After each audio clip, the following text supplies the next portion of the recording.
Hello everyone, and welcome back to Let's Play Victoria 2, where we are playing Sweden.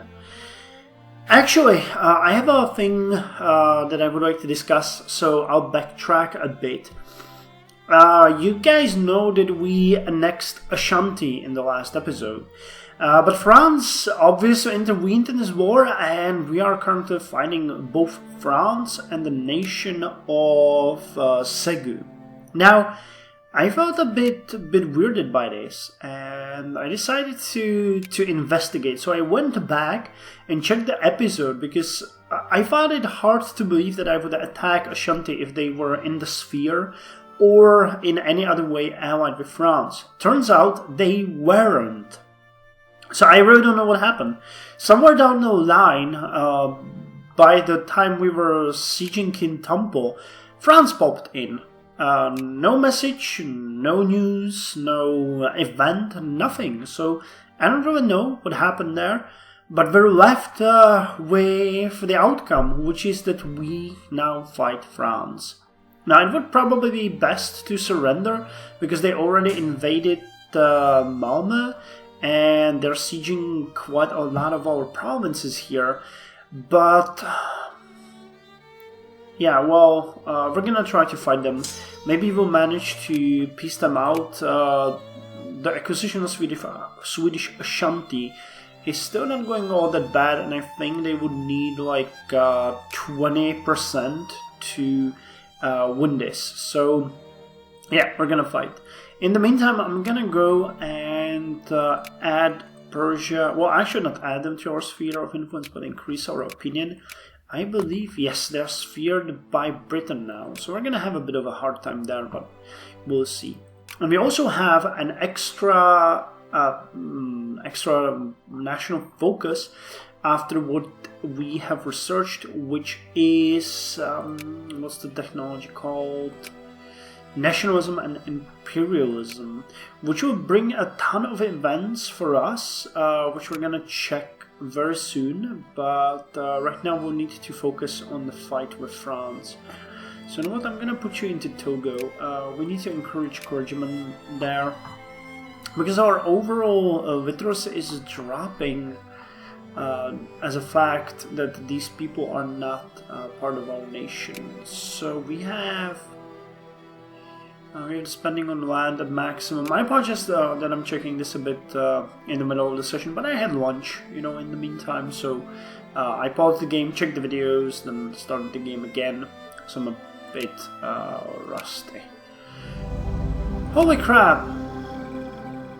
Okay, France white-pieced us, so that's perfect. So as they came, they left. Yeah, and we were discredited in Prussia. No problem, that was to be expected. So hey, you guys, remember how you marched through those horrible swamp jungles and jungle hills and jungle? Yeah, it wasn't really necessary, so go back. Okay, and same here, you guys need to go back to Stockholm. How much did this war cost us in the end? Well, not much, it's actually okay. We have 0 infamy, so everything seems to be fine. They were hemorrhaging a bit of money here due to the fact that we were at war with them, so I'm gonna just slightly raise the taxes by 5% in the hopes that we will make this work. 5% here and 5% here. We should also, yeah, we're building a number of railroads everywhere, so that's good. This territory can be colonized. Nope. We're colonizing Sikasso. We can't colonize here. Nope. Did Denmark sell Accra to? I thought one of this was Danish. Huh. Never mind. So let's look at the events, which there are many, because now we're at peace and we get nationalism and imperialism. Now, nationalism and imperialism is very important for Sweden for a number of reasons. It's the prerequisite you need to form Scandinavia And that's what we will talk about now.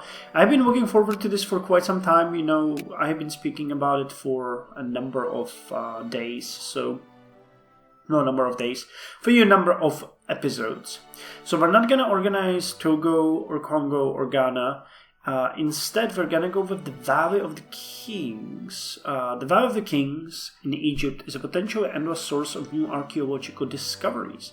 By petitioning the Egyptian government for a monopoly to carry out excavations in the Valley of the Kings, we can ensure that we make these fantastic discoveries rather than another great power. Now I'm pretty sure that we need better relations with Egypt than we have them right now, and plus they're in the sphere of United Kingdom, so I'm not entirely sure if this will work. But I'm going to increase the relations with them, and then we're going to try. We can get the Dreams of the Empire, which are generally quite good. So let's get those, because they increase our prestige. We dream not only of an empire to span the world, but also of cultural empire. Our people stand as civilized beings, and it is our imperative to bestow the gift of our knowledge upon others. Let the world know of our desires, for we shall find a place of prominence within it. So what else can we get? We could conduct census, which is great, but it's extremely expensive. The means of production would be pretty good, but we can't get those right now. So all that's left for us is the Scandinavian political union. The next step towards uniting Scandinavia is reducing the differences in our governments. Why have multiple agencies when there can simply be one providing all our people with the services they need? We must surrender our individual sovereignty for a common gain. So that will give us accepted culture in Swedish, Danish, Norwegian, Finnish, and Icelandic. So, good for us. And it also gave us Brødre Folkens Val. By reaching a dominant position in Scandinavia, we can unite the Scandinavian people under one banner. Oh, holy crap, we can go ahead and create Scandinavia. We must, in order to do this, have the entirety of the traditional Scandinavia either within our realm or in our sphere of influence, for the good of the brother people. So we will gain 11 prestige, and will switch to Scandinavia, because the Kalmar Union will be reunited.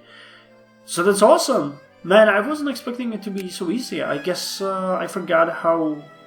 Well, I went for that anyway, for the hegemony. I don't know what's going to happen with Finland. I don't think Finland will join because it's still a puppet of Russia. What are the prerequisites? Okay, Sweden is a great power at peace. And we own everything at peace. Okay, and none of the other nations can be a great power. So, yes, do it! So we have become Scandinavia. Oh my god, look at how beautiful. And we got the whole of Denmark too. So we have gotten the event. Oh, and this is a painful one. I'm gonna read it, and you guys will immediately understand what I mean by this. Now that Schleswig-Holstein has become a Scandinavian dependency, we must decide what place the two duchies have in Scandinavia. At the least, we should welcome our brother Danes in Schleswig into the nation, and we could plausibly extend our claims all the way to Lauenburg. Whatever we do will upset our German neighbors, but any attempts to integrate Holstein would virtually guarantee war, since Holstein is legally a member of the German Confederation. So, this is a really tricky one, because we face a big question here. I was hoping that this would not... but as they were a part of the German sovereignty, so that's why we got it immediately. Plus Denmark got its sphere. God damn, I wasn't really ready for this. So we have basically two possibilities. We claim that Schleswig is Scandinavian. Holstein may go its own way, so we would take just... which one? Schleswig-Holstein is the core. Release Holstein, which I believe is Kiel. And probably Flöneberg. Not sure. Flöneberg.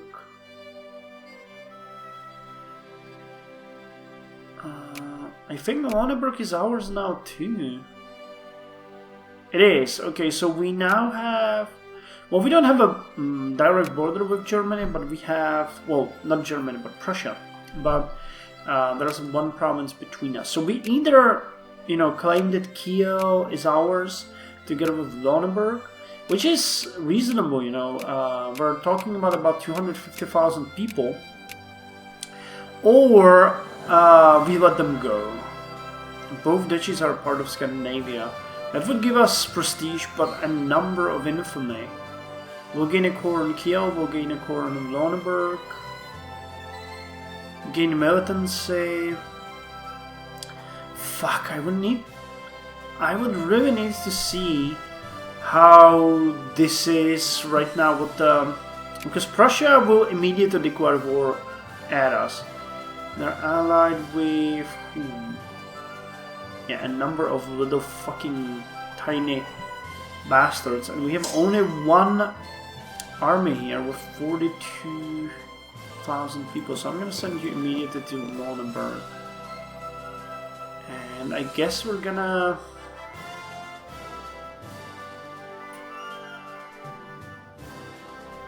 We're gonna go with both duchies are a part of Scandinavia, which immediately triggered war with Prussia. God damn! God damn. Well, okay, we're now at war with Prussia and I guess a number of other nations. Nope, just Prussia. Okay, so that's gonna be fun. What's the... Yeah, they're much stronger than we are. But we have a huge amount of potential right now, and that is quite important here, because our population immediately increased, or immediately by forming Scandinavia increased by 1.2 million. We have the whole of Denmark, and we have the whole of Norway as ours. Plus, we have cores everywhere on Finland. Now, I'll be honest. I have never been in such a good situation towards Russia as I am in now when I'm forming Scandinavia. Usually Russia is a great power, and this time they're just like you know, they're not bad, they have a very strong army, but they're extremely backwards. So if we can win this war against Prussia and form, for example, union with Austria, or get Prussia back on board, we might be able to actually declare a war on Finland and annex it. So yeah, let's quickly run down what we have gotten. I think we'll be able to build... Yes, we'll be able to build... Actually, no, it hasn't yet triggered. But once I unpause the game, there will be a huge number of possible Norwegian and Danish units. So I think we can plausibly increase our army by 3 times. Or maybe at least to more than a double. So in this war, it will be extremely... Because for us, the goal is status quo. And for them, it's that Schleswig-Holstein acquires all cores. So that means they will try to take this area from us. If we can stop them in Flöneberg and hold them there, they will eventually peace out. So that's our goal. We'll need to create a second and third army and basically hold Flöneberg for the love of God. All of these troops will be ready to fuck us up. We're not in a good situation for this. I already spoke about that I neglected the army too much. So this will be a hard war, and I'm pretty sure we might actually lose it and suffer great defeat. But it's worth trying, you know? It's worth trying. So, with that said, let's look at what we have here. So we got Götaland, we got a new province which is Jylland. I'm not sure how that one is pronounced. It's actually, okay, and it should be here. Yeah. So that one has a ton of factories. It's a closed printing press, but it's a, oh my god, it's an insane cigar factory. It has luxury furniture and lumber mill. I'm actually gonna select all and subsidize them for now until we decide what we do with them. Another one, we got Ostlandet. Okay, where's that? It's probably Norwegian. Yeah, this is the Ostlandet territory. They get a cigar factory too and a bit of gunpowder. Okay. Port-au-Prince, we know. Scandinavian Holstein. Okay, so we got a gunpowder, bronze, and another cigar factory. Holy crap, we got so many cigar factories. Scandinavian Nordnork. Is that here? Yeah, Nordnork. So this territory, I don't think that has too many people. It has like 40, 50, 70, about 80,000 people. Okay, then we got Zealand, which is a big territory. Scandinavia, that one it was on, and Westlandet. They got sugar factory. Westlandet is... Where the hell is Westlandet? Okay, here. And what about... Oh, this is Zealand. Okay, so that one is not... Ah, okay, Svealand is the old one. Zealand is the new one. Okay, they got stables, clipper shipyard, bakery, and cigar factory. Okay, apart from this, we also got one thing, and that is Iceland. And oh yes, we got also colonies here. Awesome. So we could have a chance to actually colonize all of Greenland eventually. There's not that many people living here, but having a naval base here is actually great because it expands our reach. Did we get some islands? Yeah, we had San Bartholomew and we got St. Thomas. Okay, another island, not a bad one. That one is ours. We'll have to build a number of things there. Did we get any new provinces in here? Not really, I don't think so. Not in here either.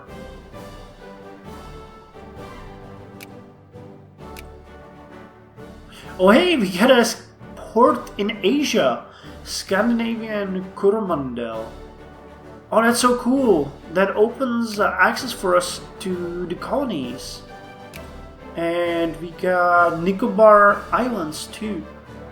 Oh, that's so cool. Okay, so now we can go into shenanigans with these people too. And we might be able to colonize some of these places. That's actually awesome. That is actually awesome. Anything in here? Nope, I don't think so. Okay, but yeah, Scandinavia is formed and it will get people to know it. And eventually this basically seals the fate of Russia. At one point, after this war, probably, we'll be going after Russia to gain Finland. And then there's hardly anyone to stop us, I can say. I'm not kidding, then that's going to be cool. So yeah, Islands, we're coming for you too.